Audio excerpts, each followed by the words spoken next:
talaga yung reason, bakit ako sumulpot dito sa mundo? Bakit ba tayo nandito sa mundo? Bakit ba tayo nabuhay? Ano bang dahilan? Bakit tayo biglang nag-exist sa mundo? What is the purpose of life? Ano ba ang dahilan bakit tayo nabuhay sa mundo? Nako friends, ang tagal-tagal kong struggle yan sa buhay ko. Darating sa life natin na parang mawawala na tayo ng gana or ng dahilan. Parang puro hirap na lang, puro stress, puro problema. Parang feeling natin ang bigat-bigat na, hindi na natin kaya. Feeling naman natin wala naman tayong contribution, wala naman tayong ginagawa. Bawat tao, meron tayong purpose. No? May dahilan, may magandang reason bakit tayo nabuhay.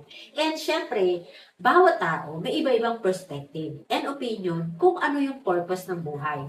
In my personal point of view, friends, hindi pwedeng isa lang ang maging definition ng purpose. Kumbaga, kanya-kanya talaga tayo. Meaning or interpretation dyan. But for me, i-share ko sa inyo, discover ko na ang purpose ng buhay ay to embody God. I believe, di ba, God is in us.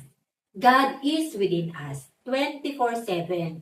All the time, every day. God is not only nasa simbahan or nasa temple or nasa bahay-sambahan. God is within us. Nandito siya. God is spirit, di ba? God is spirit, divine, full of virtue. Ano siya? Yung unconditional love, infinite peace, infinite bliss, infinite abundance, prosperity, infinite wisdom. Yun si Lord.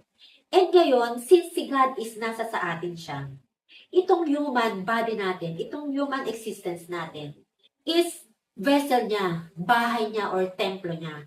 So, bilang tayong mga tao, ang purpose natin, as may, sabi ko nga, personal point of view ko and discovery ko sa buhay, ay i-embody natin siya.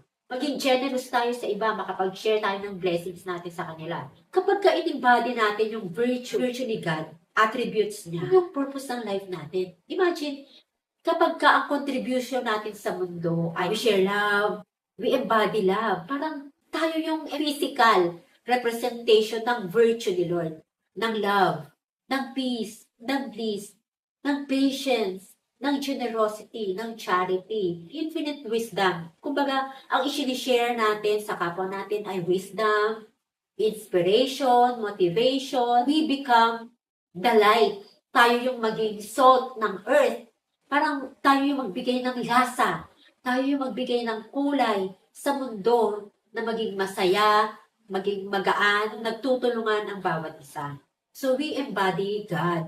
Yun yung purpose mo. Higing human representative tayo ni Lord. Tayo yung kanyang miracle worker. Ganon. Salamat kay Lord sa wisdom na yun na ma-discover ko kung ano yung purpose ng life ko. Kaya sinishare ko sa inyo, baka magka-idea din kayo or maybe you can comment kung ano para sa'yo yung purpose ng life mo or ng purpose ng life natin dito sa mundo. Kapag ang mundo ay pinuno natin ng love, ng peace, ng bliss, nako, ang saya-saya sa mundo. Ang problema natin ay gumagaan.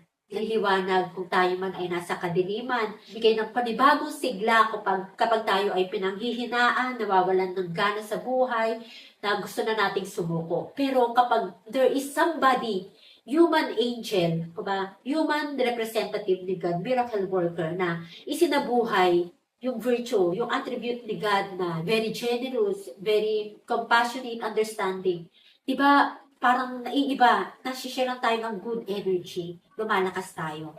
I hope na na-enlighten kita kahit papaano sa akin na i-share in this video. God bless you and see you in my next video.